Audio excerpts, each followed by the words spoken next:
What is going on, everybody? Welcome back to the channel. My name is Max. Hope y'all are having a great day. And today I bring you Spearfishing Fails and Catches Part 21. Starting it off here right off the bat, shooting a nice little mangrove snapper. We're spearfishing in a couple of shallow reefs in about 7 to 8 feet of water, looking for mangrove snapper, hogfish, jacks. So right here in this next clip, I actually spotted a pretty decent mutton, around 3.5 pounds maybe, but unfortunately it just did not give me the shot. It ended up taking off, and you can see it right here in the middle of the screen, just heading away. And right here, a pretty nice yellow jack, around 2.5, 3 pounds, comes up to me, and I'm able to put in a pretty good stone shot into it. Made it easy, didn't have to fight him, just brought him straight up to me. Nice little yellow jack for the shallows.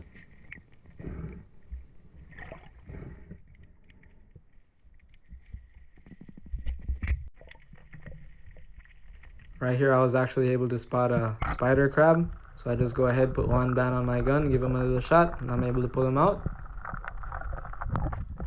Not the biggest spider crab I've ever shot, but definitely a pretty nice eating one.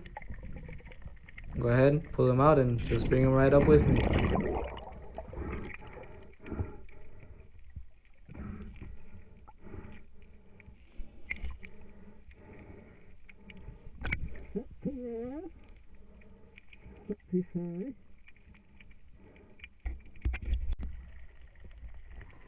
Right here in this next clip, I spotted a really big schoolmaster snapper, so I go down here with my flashlight and try to line up a shot. Go ahead and take my time. Eventually right here I kind of see him, and then I go ahead and pull the trigger. I'm able to put a shot in him. I go up to the surface, take a breath of air. See another schoolmaster right there. It was another pretty big one. So I go down right here, I start pulling on my shaft, and I think what happened is my flappers ended up closing. Unfortunately, this fish ended up coming off. I zoomed it in a little bit right here. You can't really see all of the fish, but you can kind of see the little yellow of the fins.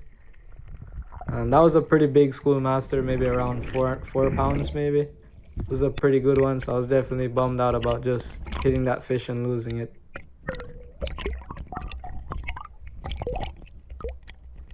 Here in this next clip, I've seen another mutton. Dive down on it, but same thing with this one, it just doesn't want to give me a shot.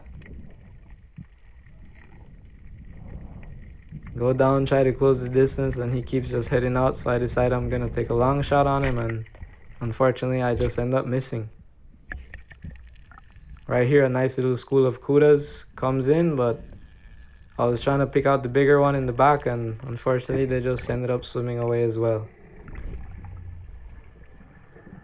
Keep swimming ahead, and then right here I ended up swimming across a little coral head with a couple lobsters.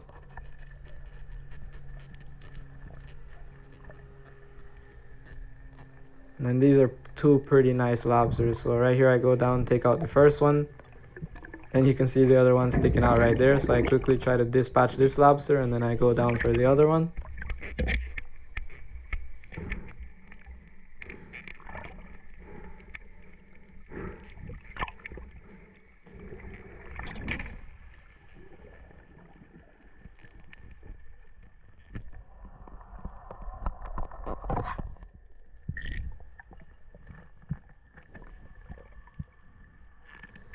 Turn the corner right here, and then the lobster's right in my face. Go ahead, hit him with another pretty good shot, and I'm able to pull the second one out. Two pretty solid lobsters on this coral head right here. And I think in total I ended up getting about 4 or 5 off this squirrel, but I didn't get the other ones on camera. But they were all pretty much similar size to this one right here.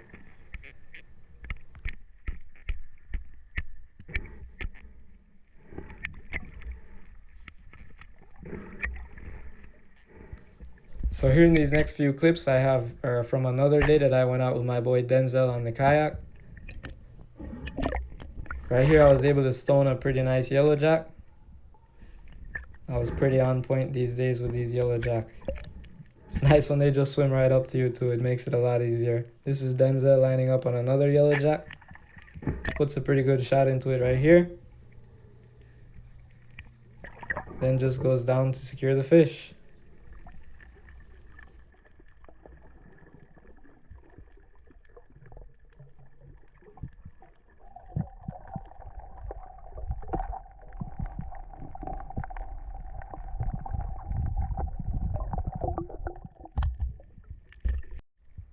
Again, this is Denzel lining up on another yellow jack. A little longer shot right here. Takes it, and he's able to drill this one too. And you can see this one had a little follower beside it, but it was pretty small, a little smaller than the other one, so I wasn't gonna shoot him.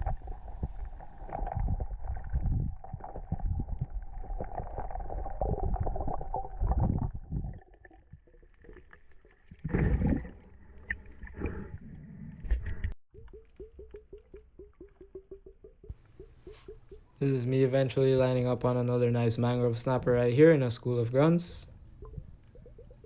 You can see he stands out right there in the middle. I'm just taking my time trying to line up my shot on this mangrove. You can see he kind of starts to turn a little bit sideways, but I still put a pretty good shot right into the center of his gills.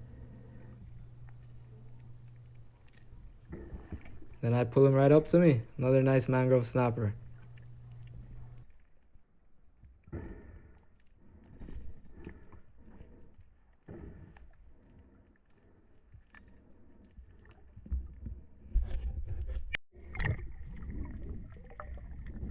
And then again, another pretty nice cooler right here, but unfortunately I wasn't able to put a shot into him. He was just a little bit fast for me. I probably could have taken a long shot right there, but I didn't take it, so we'll never know.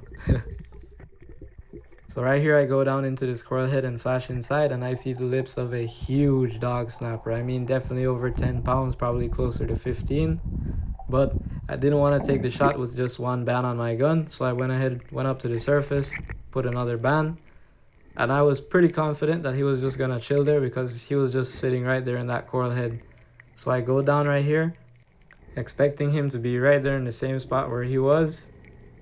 And unfortunately, my heart just sank when I went down and this dog snapper wasn't there. I was expecting this to be a really easy shot. I thought the snapper didn't have anywhere to go back up into in this little coral head, but I guess I was wrong. I went down and I just did not see him. And I was really bummed out because this was, I mean, a huge dog snapper, and I would have loved to get that on film. So I went down a couple times, tried to check it out, but unfortunately I just did not see this fish. I kept looking and looking everywhere, every little nook and cranny, but he must have went far back into this coral head right here.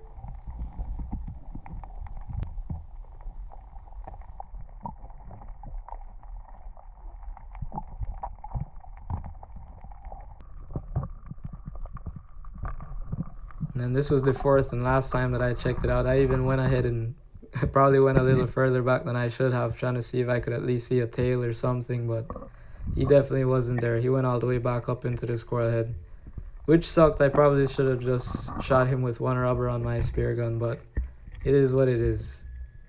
Maybe next time.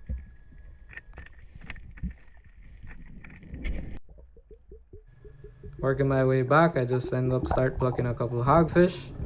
Right here, this nice one just swims right up to me, so I'm able to just put in a shot. Pretty easy. When you shoot a fish like this, like into the sand or into the grass, you just want to make sure you reach on the other side of your flopper, just to make sure that it opens. Sometimes you can pull it out. When it has stuff like that on it, it's gonna stay closed and then the fish comes right off.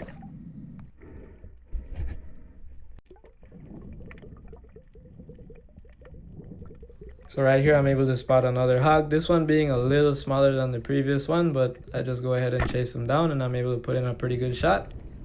Go ahead and just pull him right up to me. And then this smaller hogfish, these are good for like whole fish. Just take off the scales, take off the guts, and eat them whole. And right here in this next clip, I couldn't believe this. About a month earlier, I had shot a lobster and then my shaft had got stuck. So I had to cut my mono and leave it there. And then this is me a month later finding it. I could not believe it. It was still there, and then I think it was the little rust might have loosened it up, but I was able to pull it out real quick. I was able to recover my shaft. I was really happy about that. Now ending it off on this one, this is another smaller hog right here. Just me lining up, and I'm able to put a pretty good shot in him. And if you've stuck around till the end of the video, I just want to say thank you very much for watching. Leave a like, subscribe to the channel, and I'll see you guys in the next one. Peace.